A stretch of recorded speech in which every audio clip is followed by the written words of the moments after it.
সম্মানিত ভিউয়ার্স, আজকে পবিত্র জুমার দিন। আজকের দিনে সূরা ইখলাস ও ইস্তেগফারের এই আমলটি করুন। ইনশাআল্লাহ আল্লাহ পাক রব্বুল আলামিন আপনার সকল বিপদ-আপদ, বালা মুসিবত, দুঃখ কষ্ট, দুশ্চিন্তা ও দারিদ্রতা দূর করে দিবেন এবং আল্লাহ পাক রব্বুল আলামিন আপনাকে ফেরেশতাদের মাধ্যমে গায়বীভাবে অনেক টাকা পয়সা, ধন সম্পদ দিয়ে সাহায্য করবেন। সম্মানিত ভিউয়ার্স, আজকে জুমার দিনে কোন সময়ে, কি নিয়মে, কতবার সূরা ইখলাস ও ইস্তেগফারের এই আমলটি করিলে আল্লাহ পাক রব্বুল আলামিন আপনাকে গায়বীভাবে অনেক টাকা পয়সা, ধন সম্পদ দিয়ে সাহায্য করবেন এবং আল্লাহ পাক রব্বুল আলামিন আপনার সকল ঋণ পরিশোধ করার ব্যবস্থা করে দিবেন, সেই নিয়ম সম্পর্কে জানতে চাইলে ভিডিওটি স্কিপ না করে সম্পূর্ণ ভিডিওটি দেখতে থাকুন। আর ভিডিওটি ভালো লাগলে ভিডিওতে লাইক, কমেন্ট, শেয়ার করে চ্যানেলটি সাবস্ক্রাইব করে আমাদের পাশে থাকুন। সম্মানিত ভিউয়ার্স, আপনি যদি শুক্রবার জুমার দিনে সূরা ইখলাস ও ইস্তেগফার এই নিয়মে পাঠ করেন, ইনশাআল্লাহ অল্প কিছুদিনের মধ্যেই আল্লাহ পাক রব্বুল আলামিন আপনার সকল দারিদ্রতা দূর করে দিবেন এবং আল্লাহ পাক রব্বুল আলামিন আপনাকে গায়বীভাবে অনেক টাকা পয়সা, ধন সম্পদ দিয়ে সাহায্য করবেন ইনশাআল্লাহ। প্রিয় দর্শক, সূরা ইখলাস পবিত্র কোরআনের খুবই ক্ষুদ্রতম একটি সূরা। আমি আশা করছি আপনারা সকলেই সূরাটি জানেন। তারপরেও আমি সহিশুদ্ধভাবে আপনাদেরকে সূরা ইখলাস পাঠ করে শোনাবো এবং আপনারা আমার থেকে শুনে শুনে সহিশুদ্ধভাবে সূরা ইখলাস মুখস্থ করে নেবেন। আউযু বিল্লাহি মিনাশ শাইতানির রাজীম। বিসমিল্লাহির রহমানির রহিম। কুল হুয়াল্লাহু আহাদ, আল্লাহুস সামাদ, লাম ইয়ালিদ ওয়া লাম ইউলাদ ওয়া লাম ইয়াকুল লাহু কুফুয়ান আহাদ। সাদাকাল্লাহুল আযীম। সম্মানিত ভিউয়ার্স, সূরা ইখলাসের এই আমলটি করার জন্য অবশ্যই আপনাকে প্রথমে দুটি ইস্তেগফার ও একটি দুরূদ শরীফ পাঠ করতে হবে। তাই ভিডিওটি না টেনে আপনারা খুব মনোযোগের সহিত সম্পূর্ণ ভিডিওটি দেখতে থাকুন। সম্মানিত ভিউয়ার্স, আমলটি করার জন্য অবশ্যই আপনাদেরকে 1 গ্লাস পানি সংগ্রহ করতে হবে। আমি আশা করছি আপনাদের সবার কাছেই গ্লাস আছে এবং আপনারা খুব সহজেই 1 গ্লাস পানি সংগ্রহ করতে পারবেন। সম্মানিত ভিউয়ার্স, আপনাদেরকে বেশি কিছু করতে হবে না, শুধু আমি যে নিয়ম বলে দেব সেই নিয়মে আপনারা পবিত্র কোরআনের এই ছোট্ট সূরা অর্থাৎ সূরা ইখলাস পাঠ করে আমল করবেন এবং ইস্তেগফার দুটি পাঠ করে আমল করবেন।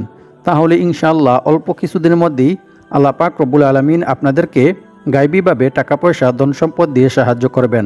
সম্মানিত ভিউয়ার্স, আর যদি আমলটি সঠিকভাবে করতে না পারেন এবং সহিশুদ্ধভাবে সূরাটি তিলাওয়াত করতে না পারেন, তাহলে কিন্তু আল্লাহ পাক রব্বুল আলামিন আপনাদেরকে গায়বীভাবে টাকা পয়সা, ধন সম্পদ দিয়ে সাহায্য করবেন না। তাই অবশ্যই আপনাদেরকে প্রথমে সূরা ইখলাসটি ভালো করে মুখস্থ করে নিতে হবে। সম্মানিত ভিউয়ার্স, তবে মনে রাখতে হবে প্রতিটি আমল করার জন্য অবশ্যই আল্লাহর উপর এবং আল্লাহর কোরআনের উপর দৃঢ় বিশ্বাস রাখতে হবে। তবেই আপনি আমলটি করে রেজাল্ট পাবেন এবং উপকৃত হবেন, অন্যথায় আপনার এই আমল বৃথা হয়ে যাবে। কারণ আল্লাহ তাআলা বলেন, আমি এই কোরআন সৃষ্টি করেছি মুমিনদের শেফার জন্য। আর যারা আল্লাহর উপর বিশ্বাস রাখে আল্লাহ তাআলা তাদের মনের সকল ইচ্ছা পূরণ করবেনই। সুবহানাল্লাহ। তাই আমলটি করার জন্য অবশ্যই আপনাদেরকে মনে প্রাণে বিশ্বাস রাখতে হবে যে আমি এই আমলটি করার ফলে আল্লাহ তাআলা আমাকে গায়বীভাবে টাকা পয়সা দিয়ে সাহায্য করবেন ইনশাআল্লাহ। যেভাবে আল্লাহ তাআলা তার নবী হযরত ইয়াকুব আলাইহিস সালামকে গায়বীভাবে টাকা পয়সা দিয়ে সাহায্য করেছিলেন। সুবহানাল্লাহ।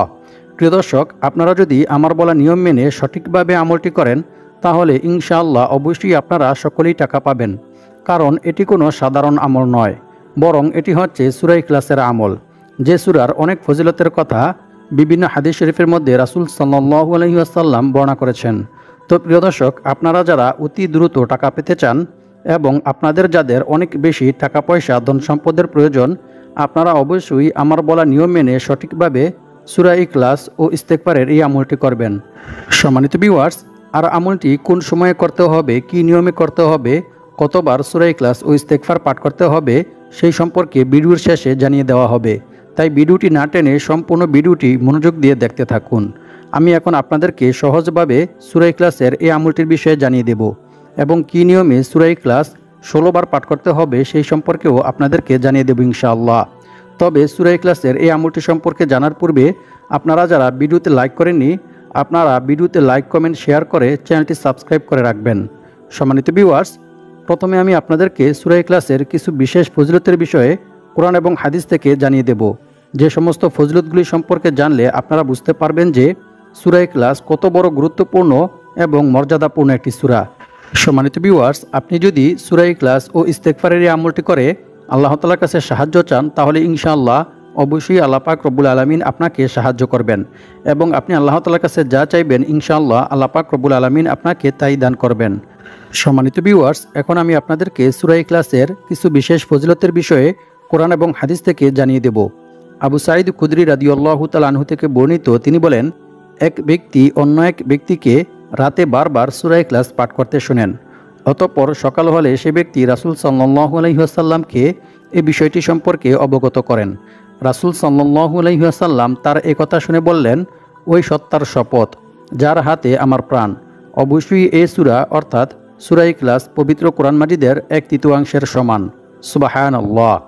অর্থাৎ যে ব্যক্তি সূরা ইখলাস 3 বার পাঠ করবে তার আমলনামায় 1 খতম কোরআন তেলাওয়াত করার সওয়াব লেখা হবে। সুবহানাল্লাহ, আল্লাহু আকবার। অন্য এক হাদিসে বলা হয়েছে, রাসূল সাল্লাল্লাহু আলাইহি ওয়াসাল্লামের কাছে একবার এক সাহাবী এসে বললেন, হে আল্লাহর রাসূল সাল্লাল্লাহু আলাইহি ওয়াসাল্লাম, আমি সূরা ইখলাসকে ভালোবাসি। তখন আল্লাহর রাসূল সাল্লাল্লাহু আলাইহি ওয়াসাল্লাম তার এই কথা শুনে বললেন, এই ভালোবাসা তোমাকে জান্নাতে প্রবেশ করাবে। সুবহানাল্লাহ। অপর এক হাদিসে বলা হয়েছে, আবু হুরায়রা রাদিয়াল্লাহু তাআলা আনহু থেকে বর্ণিত, তিনি বলেন, আমি রাসূল সাল্লাল্লাহু আলাইহি ওয়াসাল্লামের সাথী ছিলাম। এমন সময় এক ব্যক্তি সূরা ইখলাস তিলাওয়াত করতেছিল। রাসূল সাল্লাল্লাহু আলাইহি ওয়াসাল্লাম তার তিলাওয়াত শুনে বললেন, ওয়াজিব হয়ে গেছে। আমি জিজ্ঞেস করলাম, কি ওয়াজিব হয়ে গেছে হে আল্লাহর রাসূল সাল্লাল্লাহু আলাইহি ওয়াসাল্লাম? তিনি বললেন, জান্নাত। সুবহানাল্লাহ। অর্থাৎ যে ব্যক্তি সূরা ইখলাস পাঠ করবে, সূরা ইখলাসকে ভালোবাসবে এবং সে অনুযায়ী আমল করবে, তার জন্য জান্নাত ওয়াজিব হয়ে যাবে। সুবহানাল্লাহ, আল্লাহু আকবার। অন্য এক হাদিসে বলা হয়েছে, আনাস ইবনে মালিক রাদিয়াল্লাহু তাআলা আনহু থেকে বর্ণিত, তিনি বলেন, আমি রাসূল সাল্লাল্লাহু আলাইহি ওয়াসাল্লামের কাছে বসেছিলাম। এমন সময় এক লোক এসে বলল, আমার এক ভাই এই সূরা অর্থাৎ সূরা ইখলাস পড়তে ভালোবাসেন। তখন রাসূল সাল্লাল্লাহু আলাইহি ওয়াসাল্লাম তাকে বললেন, তুমি তোমার ভাইকে গিয়ে জান্নাতের সুসংবাদ দাও। সুবহানাল্লাহ, আল্লাহু আকবার। মুসনাদে বাজ্জার হাদিস নং 6731। সম্মানিত ভিউয়ার্স, এখন আলোচনা করব সূরা ইখলাস কি নিয়মে পাঠ করিলে আল্লাহ পাক রব্বুল আলামিন আপনার 50 বছরের গুনাহ ক্ষমা করে দিবেন। সুবহানাল্লাহ। আল্লাহর রাসূল সাল্লাল্লাহু আলাইহি ওয়াসাল্লাম বলেন, যে ব্যক্তি প্রতিদিন 200 বার সূরা ইখলাস পাঠ করবে তার 50 বছরের গুনাহ ক্ষমা করে দেওয়া হবে। সুবহানাল্লাহ। তবে ঋণ থাকলে তা মাফ হবে না। নাউযুবিল্লাহি মিন যালিক। তিরমিজি শরীফ হাদিস নং 2898। সম্মানিত ভিউয়ার্স, ঋণ হচ্ছে এমন একটি কাজ যে কাজের কারণে মানুষের সমস্ত রকমের ঘুম হারাম হয়ে যায়। মানুষ যখন ঋণে জর্জরিত হয়ে যায় তখন তার খাওয়া দাওয়া, ঘুম এবং সকল প্রকার কাজ বন্ধ হয়ে যায় এবং সে ধীরে ধীরে অসুস্থ হয়ে পড়ে। তার দুশ্চিন্তা, বিপদাপদ, বালামুসিবত বাড়তে থাকে। কারণ ঋণ হচ্ছে অনেক খারাপ একটা জিনিস। এই ঋণের কারণেই মানুষ মিথ্যা কথা বলে, মানুষ চুরি ডাকাতি করে, অনেক খারাপ কাজ করে। তাই আমরা যদি সূরা ইখলাস ও ইস্তেগফারের এই আমলটি সঠিকভাবে করতে পারি, তাহলে ইনশাআল্লাহ আল্লাহ তাআলা আমাদেরকে ঋণ থেকে মুক্ত হওয়ার তৌফিক দান করবেন এবং আমাদের দারিদ্রতা দূর করে দিয়ে আমাদেরকে আল্লাহ তাআলা সচ্ছলতা দান করবেন ইনশাআল্লাহ। অন্য এক হাদিসে বলা হয়েছে, রাসূল সাল্লাল্লাহু আলাইহি ওয়াসাল্লাম বলেন, যে ব্যক্তি ঘুমানোর উদ্দেশ্যে বিছানায় গিয়ে ডান কাতে শুয়ে 100 বার কুল হুয়াল্লাহু আহাদ সূরা ইখলাস পাঠ করবে, কিয়ামতের দিন আল্লাহ তাআলা তাকে বলবেন, হে আমার বান্দা, তুমি তোমার ডান দিক দিয়ে জান্নাতে প্রবেশ করো। সুবহানাল্লাহ। মিশকাত শরীফ হাদিস নং 2159। অপর এক হাদিসে বলা হয়েছে, রাসূল সাল্লাল্লাহু আলাইহি ওয়াসাল্লাম বলেন, যে ব্যক্তি কুল হুয়াল্লাহু আহাদ সূরা ইখলাস শেষ পর্যন্ত 10 বার পাঠ করবে, আল্লাহ তাআলা সেই ব্যক্তির জন্য জান্নাতে একটি মহল অর্থাৎ একটি ঘর নির্মাণ করে দিবেন। একথা শুনে ওমর বিন খাত্তাব রাদিয়াল্লাহু তাআলা আনহু বললেন, তাহলে আমরা বেশি বেশি করে সূরা ইখলাস পাঠ করব হে আল্লাহর রাসূল সাল্লাল্লাহু আলাইহি ওয়াসাল্লাম। তারপর রাসূল সাল্লাল্লাহু আলাইহি ওয়াসাল্লাম বললেন, আল্লাহ তাআলাও বেশি দানশীল ও বেশি পবিত্র। সুবহানাল্লাহ। অন্য এক হাদিসে বলা হয়েছে, এক সাহাবী যুদ্ধের ময়দানে নামাজের ইমামতি করার সময় বারবার সূরা ইখলাস পাঠ করেন। সাহাবীরা যুদ্ধ থেকে ফিরে এসে রাসূল সাল্লাল্লাহু আলাইহি ওয়াসাল্লামকে বিষয়টি সম্পর্কে অবগত করেন। রাসূল সাল্লাল্লাহু আলাইহি ওয়াসাল্লাম তাদেরকে বললেন, তোমরা তাকে গিয়ে জিজ্ঞেস করো কেন সে এরূপ করেছে। তারপর সাহাবীরা যখন তাকে জিজ্ঞেস করলেন, তখন সেই সেনাপতি সাহাবী তাদেরকে জানালেন, এ সূরায় আল্লাহর গুণাবলী বর্ণিত হয়েছে, তাই আমি এই সূরাকে ভালোবাসি। সুবহানাল্লাহ। অতঃপর সাহাবীরা যখন রাসূল সাল্লাল্লাহু আলাইহি ওয়াসাল্লামের কাছে এসে একথা বললেন, তখন রাসূল সাল্লাল্লাহু আলাইহি ওয়াসাল্লাম তাদেরকে বললেন, তোমরাও তাকে গিয়ে বলো আল্লাহ তাআলাও তাকে ভালোবাসেন। সুবহানাল্লাহ, আল্লাহু আকবার। বুখারী শরীফ হাদিস নং 7375। সম্মানিত ভিউয়ার্স, একটু চিন্তা করে দেখুন, যে ব্যক্তিকে স্বয়ং আল্লাহ তাআলা নিজে ভালোবাসেন, সেই ব্যক্তির কি আর কোনো দুশ্চিন্তা, পেরেশানি, চিন্তাভাবনা, বিপদ আপদ থাকতে পারে? কখনোই না। বরং ওই ব্যক্তি আল্লাহ তাআলার কাছে যা চাইবেন ইনশাআল্লাহ আল্লাহ পাক রব্বুল আলামিন তাকে তাই দান করবেন। সুতরাং আমরা যদি বিপদ আপদ, বালা মুসিবত, দুঃখ কষ্ট, দুশ্চিন্তা, দারিদ্রতা ও ঋণ থেকে মুক্তি পেতে চাই, তাহলে অবশ্যই আমাদেরকে সূরা ইখলাসের আমলটি বেশি বেশি করে করতে হবে ইনশাআল্লাহ। সম্মানিত ভিউয়ার্স, সূরা ইখলাসের এই সকল ফজিলত শুনে বুঝতেই পারতেছেন যে সূরা ইখলাস কত বড় গুরুত্বপূর্ণ এবং ফজিলতপূর্ণ একটি সূরা। তাই আপনারা যদি আমার বলা নিয়ম মেনে সঠিকভাবে সূরা ইখলাস ও ইস্তেগফারের এই আমলটি করতে পারেন, তাহলে ইনশাআল্লাহ আল্লাহ পাক রব্বুল আলামিন আপনাদেরকে গায়বীভাবে অনেক টাকা পয়সা, ধন সম্পদ দিয়ে সাহায্য করবেন। এমনকি এক সাহাবী নিজেও সূরা ইখলাসের আমল করার ফলে কিছুদিনের মধ্যেই দারিদ্রতা থেকে মুক্ত হয়ে অনেক টাকা পয়সা, ধন সম্পদের মালিক হয়ে গিয়েছিল। সুবহানাল্লাহ। প্রিয় দর্শক, কিছুক্ষণ পর আমি আপনাদেরকে সূরা ইখলাসের এই ছোট্ট নিয়মটি সম্পর্কে জানিয়ে দেব। তার আগে প্রথমে আপনাদেরকে আমলটি করার জন্য অবশ্যই ভালোভাবে ওযু করে পাক পবিত্র হতে হবে। এরপর আপনারা সূরা ইখলাস ও ইস্তেগফারের যে আমলটি রয়েছে সেই আমলটি আপনাদেরকে করতে হবে। সম্মানিত ভিউয়ার্স, সূরা ইখলাস ও ইস্তেগফারের এই আমলটি করার পূর্বে অবশ্যই আপনাদেরকে একটি বিশেষ দুরূদ শরীফ পাঠ করতে হবে। কারণ দুরূদ শরীফ পাঠ না করা হলে কোনো দোয়া বা কোনো ইবাদতই আল্লাহর দরবারে পৌঁছায় না। তাই অবশ্যই আপনাদেরকে আমলটি করার পূর্বে একটি দুরূদ শরীফ পাঠ করতে হবে। হযরত ওমর বিন খাত্তাব রাদিয়াল্লাহু তাআলা আনহু বলেন, বান্দার দোয়া ও কোনো আমল আল্লাহর দরবারে ততক্ষণ পর্যন্ত পৌঁছায় না যতক্ষণ পর্যন্ত না বান্দা তার নবীর প্রতি দুরূদ পাঠ না করে। অর্থাৎ রাসূল সাল্লাল্লাহু আলাইহি ওয়াসাল্লামের উপর দুরূদ পাঠ না করা হলে কোনো আমল বা কোনো দোয়াই আল্লাহর দরবারে পৌঁছায় না। তা আসমান ও জমিনের মধ্যবর্তী স্থানে ঝুলন্ত অবস্থায় থাকে।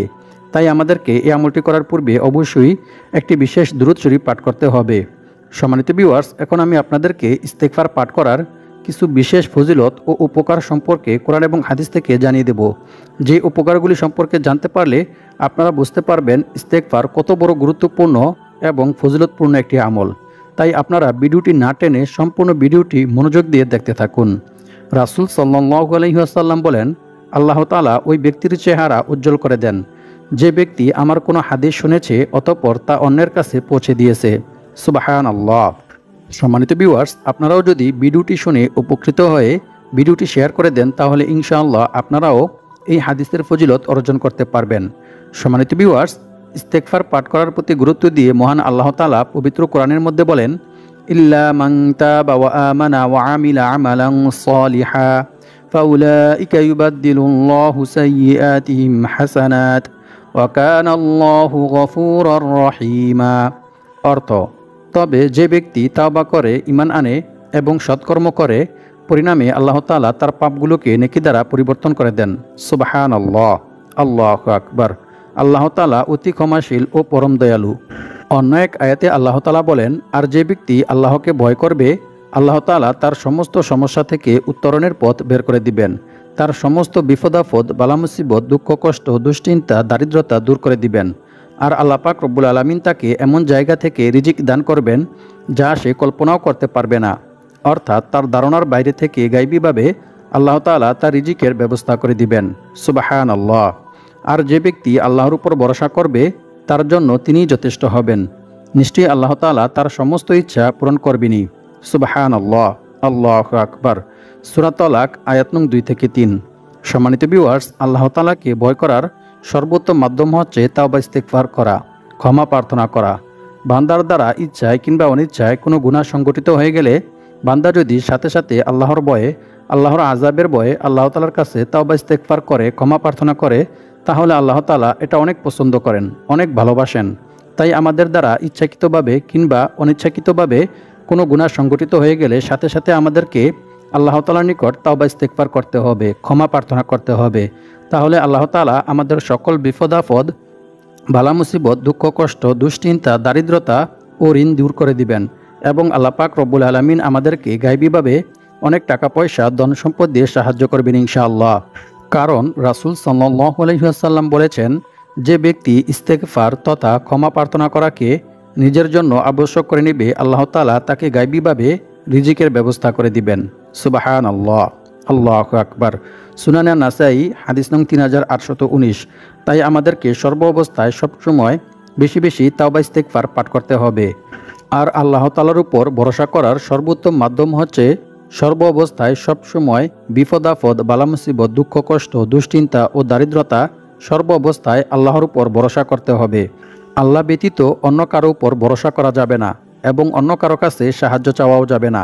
এমনকি অন্য কারো কাছে নিজের বিপদ আপদ, সমস্যা ও অভাবের কথাও বলা যাবে না। কারণ রাসূল সাল্লাল্লাহু আলাইহি ওয়াসাল্লাম বলেছেন, অভাব ও সমস্যাগ্রস্ত কোনো ব্যক্তি যখন তার অভাব ও সমস্যার কথা মানুষের কাছে ব্যক্ত করে তখন তার সে অভাব পূর্ণ হয় না। নাউজুবিল্লাহি মিন যালিক।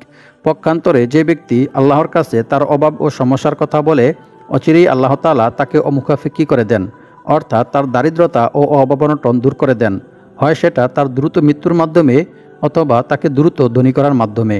সুবহানাল্লাহ। সুতরাং সর্ব অবস্থায় সবসময় আমাদেরকে আল্লাহর উপর ভরসা করতে হবে।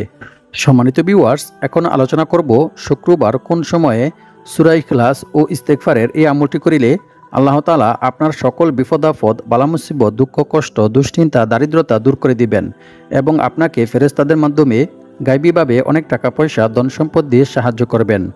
হযরত ইবনে আব্বাস রাদিয়াল্লাহু তাআলা আনহু বলেন, রাসূল সাল্লাল্লাহু আলাইহি ওয়াসাল্লাম বলেছেন, যে ব্যক্তি বেশি বেশি তাওবা ইস্তেগফার পাঠ করবে আল্লাহ তাআলা তার সমস্ত সমস্যা থেকে উত্তরণের পথ বের করে দিবেন, তার সমস্ত বিপদ আপদ, বালা মুসিবত, দুঃখ কষ্ট, দুশ্চিন্তা, দারিদ্রতা দূর করে দিবেন এবং আল্লাহ পাক রব্বুল আলামিন তাকে এমন জায়গা থেকে রিজিক দান করবেন যা সে কল্পনাও করতে পারবে না। অর্থাৎ অকল্পনীয় উৎস থেকে গায়বীভাবে আল্লাহ তাআলা তার রিজিকের ব্যবস্থা করে দিবেন। সুবহানাল্লাহ। সুনানে আবু দাউদ হাদিস নং 1518। সম্মানিত ভিউয়ার্স, আমলটি করতে হবে শুক্রবার আসরের নামাজের পর, কিংবা আপনি চাইলে এশারের নামাজের পরেও করতে পারেন। তবে অবশ্যই আমলটি করার জন্য আপনাদেরকে ভালোভাবে উজু করে পাক পবিত্র হয়ে প্রস্তুতি গ্রহণ করতে হবে এবং 5 ওয়াক্ত নামাজ জামাতের সহিত আদায় করতে হবে। যদি আপনারা আসরের নামাজের পর আমলটি করেন তাহলে কোনো নফল নামাজ আদায় করতে হবে না। আর যদি আপনারা এশারের নামাজের পর আমলটি করেন তাহলে আপনারা 2 রাকাত নফল নামাজ আদায় করবেন। সেই 2 রাকাত নফল নামাজের মধ্যে 2 সিজদার মাঝখানে যে বৈঠক রয়েছে সেই বৈঠকের মধ্যে আপনারা একটি বিশেষ ইস্তেগফার পাঠ করবেন। ইস্তেগফারটি হচ্ছে, আল্লাহুম্মা গফিরলি ওয়ারহামনি ওয়াহদিনি ওয়াআফিনি ওয়ারযুকনি। এরপর আপনারা নামাজ শেষ করে আরও একটি ইস্তেগফার পাঠ করবেন। সেই ইস্তেগফারটি হচ্ছে, আল্লাহুম্মা গফিরলি যামবি ওয়াওয়াসি'লি ফি দারি ওয়াবারিকলি ফি রিজকি। অতঃপর আপনারা একটি দুরূদ শরীফ পাঠ করবেন, সাল্লাল্লাহু আলাইহি ওয়াসাল্লাম। এই দুরূদটি আপনারা 100 বার পাঠ করবেন। অতঃপর আপনারা 20 বার সূরা ইখলাস পাঠ করবেন। প্রত্যেকবার সূরা ইখলাস পাঠ করার পূর্বে বিসমিল্লাহির রহমানির রহিম পাঠ করে নেবেন। এরপর সূরা ইখলাস পাঠ করা শেষ হলে কয়েকবার দুরূদ শরীফ ও ইস্তেগফার পাঠ করে নেবেন। অতঃপর আপনার কাছে যে গ্লাসটি রয়েছে সেই গ্লাসের পানির মধ্যে ফু দিয়ে গ্লাসের পানিগুলি আপনি পান করে নেবেন। এরপর আপনি আল্লাহ তাআলার কাছে দোয়া করবেন।